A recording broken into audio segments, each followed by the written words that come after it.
ইতিহাস বলছে পৃথিবীর বিভিন্ন প্রান্তে নাবিক আর বণিকরা ছড়িয়ে পড়েছিলেন জলপথে। যেমন যদি ভাস্কো দা গামার কথা বলা হয়, ভারতে এসেছিলেন জলপথে। আবার ওদিকে কলম্বাস আমেরিকায় পৌঁছে গিয়েছিলেন জলপথে। ঠিক এইভাবে স্পেন, পর্তুগিজরা বা পরবর্তীকালে দেখা গেল গ্রিসের মানুষ, এদিকে এদিকে মিশর, সবাই জলপথেই বাণিজ্য করছেন, এমনকি এদিকে শ্রীলঙ্কা। এবং যত আস্তে আস্তে এগিয়ে এলাম আমরা, তত দেখা গেল যে আমেরিকা, চীন, ব্রাজিল, ওখান থেকে ওদিক থেকে যদি বলা হয় ইউরোপিয়ান দেশগুলো, সবাই বাণিজ্যের জন্য জলপথকেই বেছে নেয়।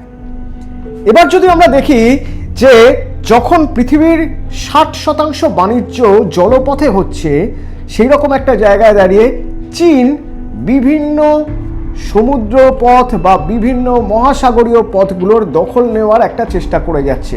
স্ট্র্যাটেজিক্যালি বিভিন্ন জায়গায় বন্দর তৈরি করে তারা সেই চেষ্টা করে যাচ্ছে। যেমন সাম্প্রতিকতম দুটো উদাহরণের কথা বলা যেতে পারে। এক হলো গদর বন্দর, পাকিস্তানের যে গদর বন্দর, তার জন্য গদর এয়ারপোর্ট, সেই গদর এয়ারপোর্ট তারা বানিয়েছে, তারা গদর বন্দর নিয়ে রেখেছে স্ট্র্যাটেজিক্যালি। আবার এই গদর বন্দর যেরকম নিয়ে রেখেছে তারা, তেমনি পাশাপাশি ভারত মহাসাগরে যদি দেখা যায় তাহলে দেখতে হবে শ্রীলঙ্কার হাম্বানটোটা বন্দর, সে হাম্বানটোটা বন্দরের দখল নিয়ে রেখেছে চীন। পরিকাঠামোগত যাবতীয় প্রযুক্তিগত সবকিছু সাহায্য দিয়ে বলেছে ব্যবসা তো তারা সেখান থেকেই করবে।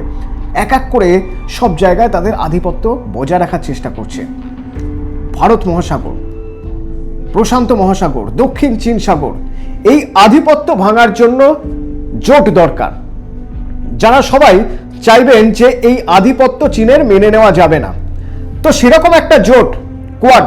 কোয়াড মানে হলো কোয়াড্রিল্যাটারাল সিকিউরিটি ডায়ালগ, মানে চারটি দেশের কৌশলগত আর কূটনৈতিক অংশীদারিত্ব। এই চারটি দেশ কারা? এই চারটি দেশে রয়েছে ভারত, রয়েছে আমেরিকা, রয়েছে অস্ট্রেলিয়া, রয়েছে জাপান।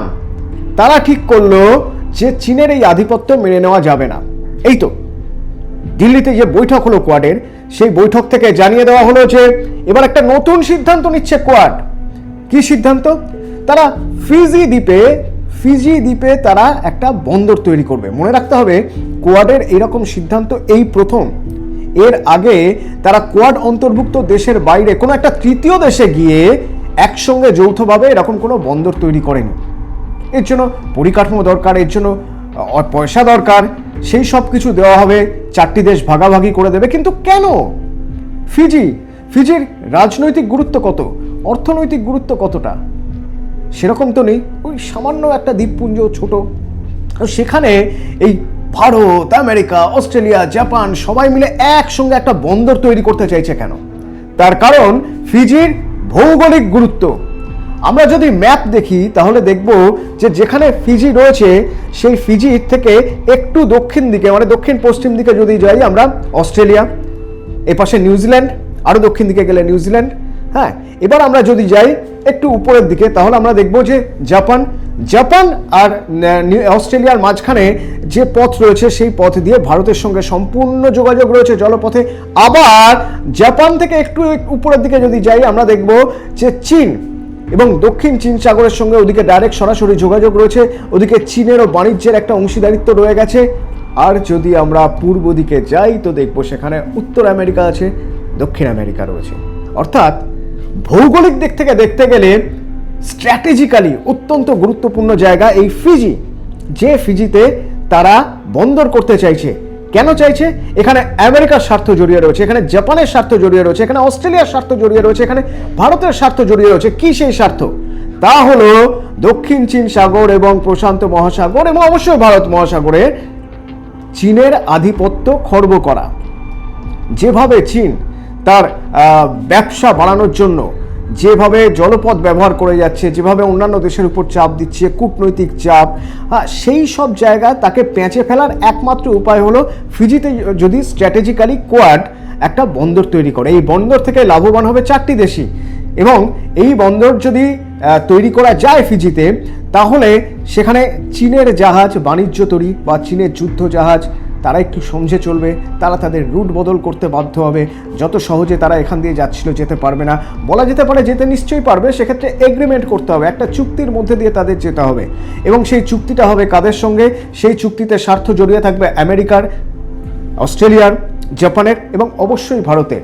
কূটনৈতিকভাবে এবং অর্থনৈতিকভাবে চীনকে পেঁচে ফেলার এর থেকে সহজ উপায় বোধহয় আর ছিল না। মার্কিন বিদেশ সচিব রুবিও ছিলেন এবং অন্যান্য সচিব যারা রয়েছেন, বিভিন্ন বিদেশমন্ত্রী যারা রয়েছেন, তাদের একটা বৈঠক, সেই বৈঠকের সিদ্ধান্ত হলো যে এই 4 দেশ যৌথভাবে এখানে এই ফিজিতে একটি বন্দর তৈরি করবে।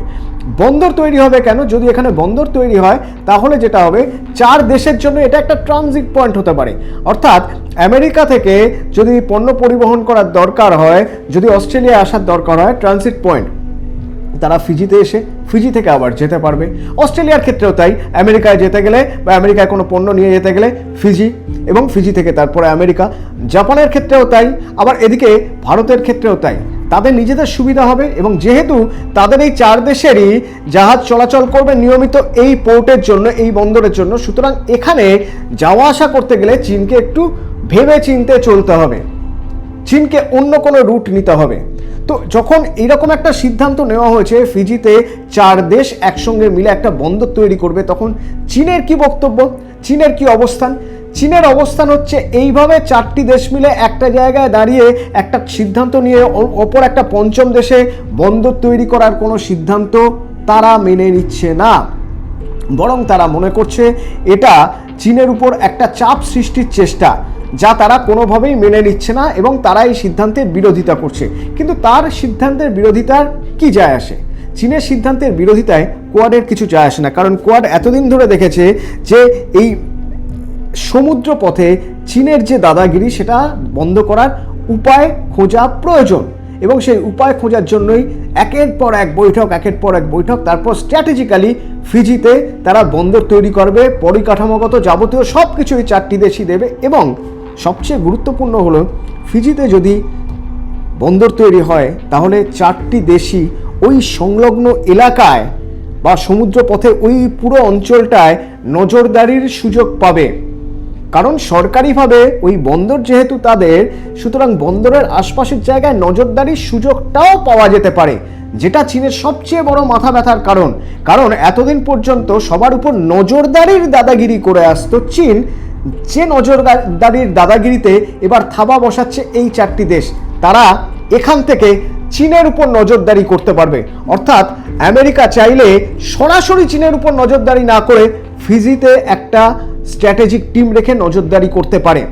চাইলে একই রকমভাবে জাপান এবং অস্ট্রেলিয়া এবং ভারতের সহায়তাও নিতে পারে আমেরিকা, যেটা কূটনৈতিক দিক থেকে, কৌশলগত দিক থেকে অত্যন্ত গুরুত্বপূর্ণ এবং চীনকে ধাক্কা দেওয়ার মতো। অর্থাৎ জলপথে চীনের দাদাগিরি শেষ করার জন্য এবার একটা পঞ্চম দেশে বন্দর তৈরি করছে 4 দেশ: ভারত, আমেরিকা, জাপান, অস্ট্রেলিয়া।